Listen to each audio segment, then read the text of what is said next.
สบายดีสบายดีพี่น้องมาอีกแล้วมือนี้สโนตกมาอีกแล้วพุ่นนะเหนื่อยลงมาพี่น้องเอ้ยเพิ่นสิตกนี่จนหอดมืออื่นพุ่นไหนสิเอามืดคืนนี่แหละสโนเลยยังโมแล้วล่มอีกได้นี่พี่น้องเอ้ยมินิโซตากลับไปกลับมา ทิศแล้วนี่ว่ากันหอนทิศนี่มาสโนตกมาอีกแล้ววันเสาร์วันอาทิตย์หันกระตกแล้วมื้อนี้มาตกอีกพี่น้องเอ้ยสโนลายแทะๆบ้านข่อยนี่มาเด้อพายังมาหลินสโนมาเบิ่งสโนน้ำกัน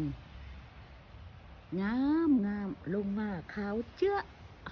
เต็มมืดถีบแล้วมืออื่นเสาร์ถาเบิ่งเด้อมาเบิ่งเด้อมาเบิ่งเด้อพี่น้องเด้อมินิโซตาได้นี่เดือน4วันที่1แล้ว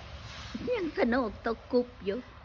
จังไหนสิได้ออกลงปุ๊บปลูกพักได้เทื่อนะนี่นะปลูกพักบ่ได้เทื่อโอ้ยหนาว